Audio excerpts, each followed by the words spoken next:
Bismillah, alhamdulillah, wassalatu wassalamu ala rasulillah, wa ala alihi wa sahbihi wa man walah. Rabbi srahli sadari wa yassirli amri wahlul 'uqdatam min lisani yafqahu qawli. Respected elders and beloved brothers and sisters in Indonesian Muslim community in Calgary, Assalamualaikum warahmatullahi wabarakatuh. Inshallah, we shall continue our reading of Surah Yusuf with reference from the book of Syekh Yasir Qadhi, Surah Yusuf, lessons from Surah Yusuf, and also the book of Sidi Luwai Fatuhi, the Prophet Joseph in the Quran, the Bible, and history. Right? Inshallah. Before we start, let's recite the ayah. Inshallah, we will cover ayah number 25 today. Inshallah, we will recite it together. Inshallah.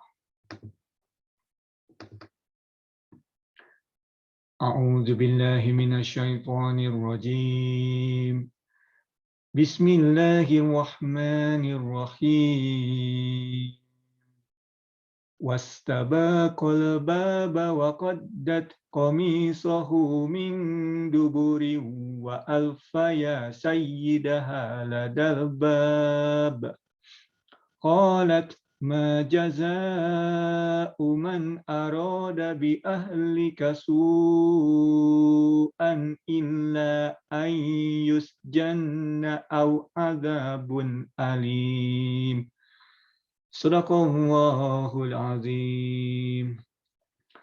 So, brothers and sisters in Islam, the standard translation of this ayah is as follows. They raised, in this case, Lady Zulaikha and Yusuf, alayhi salam, they raced for the door and she tore his shirt from the back, only to find her husband at the door, the Aziz. Yeah? She cried, "What is the penalty for someone who tried to violate your wife, except imprisonment or a painful punishment?" Now, brother and sister in Islam, the first thing that we can learn from this ayah, the practical lessons from this ayah. First thing is wastabaqal bab. So I think from here you can see that both of them raced to the door. Fastabaqa. Afwan, wastabaqa, not fast. Afwan, wastabaqal bab. Bab. So they race to the door. So from outward perspective, they are doing the same thing. They run, but inside or internally, inward perspective, Yusuf alayhi salam. So he want to protect himself from this fahisha, from this fornication. So Yusuf is trying to protect his chastity, his honor from this fornication.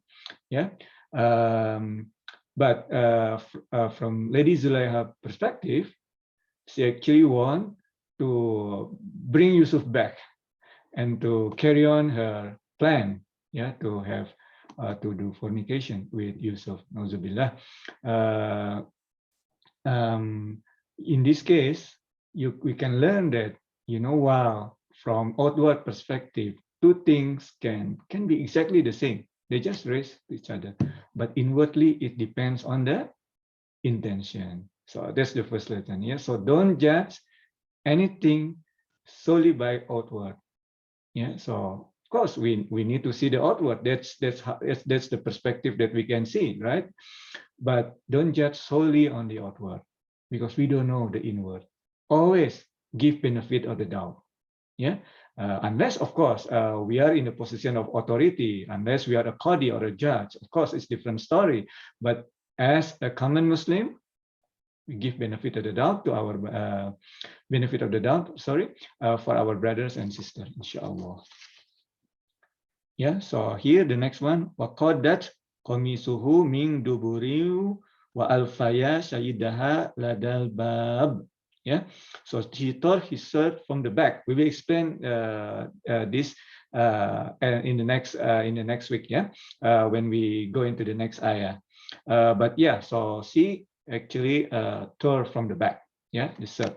So according to the Mufassirun, so they were racing. Yeah, in the previous week we said that there were doors that she locked, right? But here, the ayah only mentioned one door, bab. Yeah, not abwab, but this is only bab. So they Allah doesn't go into details, but we can imagine. So if Allah can tell in just short words, just a little words, He wouldn't, subhanahu wa ta'ala, wouldn't tell in lengthy words because we got it already.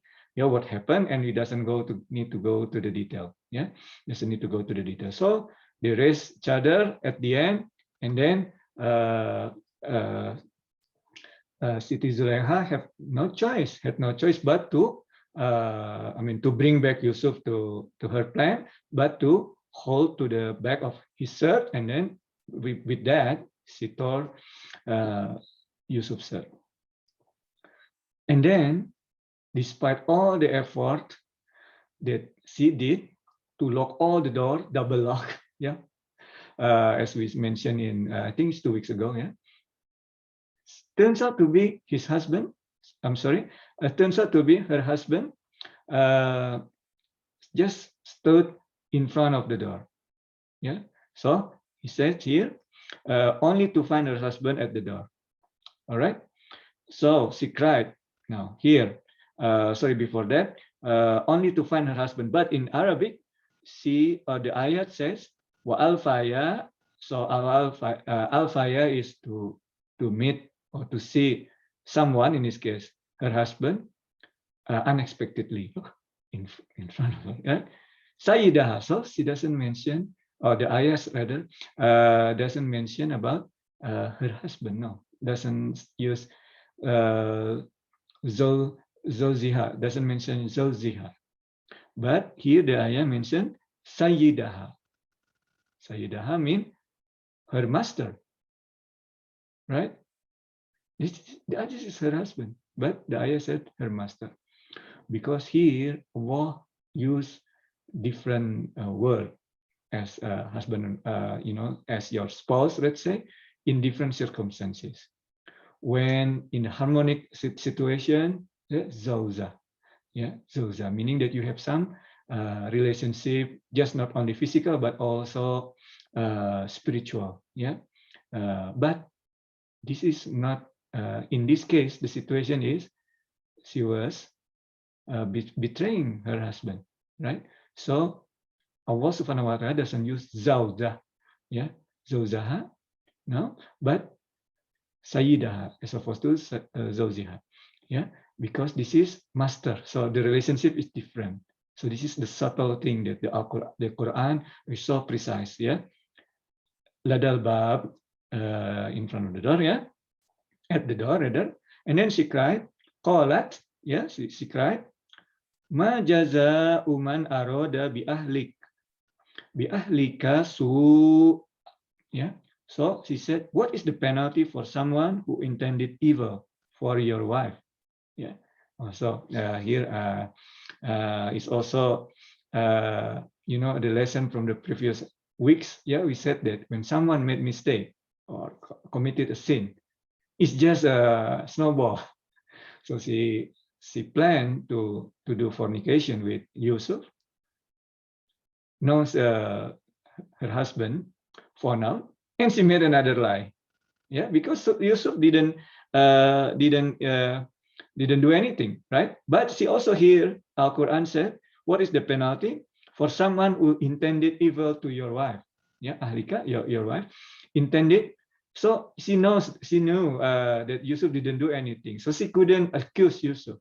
Yeah, instead she said, what is the penalty for someone who intended evil? Yeah, so yes, she lied, but she also couldn't accuse directly that Yusuf tried to rape her or whatever, right? But instead she said, what is the penalty for someone who intended evil? Because if she wouldn't prove it, she would be in trouble, right? So she didn't use like a direct accusation, but instead using intended evil, right? Except for imprisonment or a painful punishment. Yeah. So this is, yeah. So first of all, lie and or sin and then followed by another sin, and follow another sin, followed by another sin. So I think that's what we learned before, and it's highlighted again here. Real life circumstances, right? Here, so she planned to do fornication. Her husband was about to find out. At once, her husband was about to find out, and then she did commit another lie. Yeah, another evil deed, to lie. Although she didn't accuse it directly. Yeah, so two things I think that we learned today from this ayah. First of all, the beginning. Yeah, so they both raise to each other. Outwardly, it looks the same action, but internally it's different. One tried to flee from evil deed, the other want to continue to do the evil deed. So the lesson: don't judge anything solely by outward appearance. Okay, and then here the second one is that she also said that we also learned that sin will lead to another sin and lead to another sin, another sin. So it's like a snowball. So don't make a sin. But if we make sin, then make tawbah immediately. Barakallahu fikum wa afu minkum. Wassalamualaikum warahmatullahi wabarakatuh.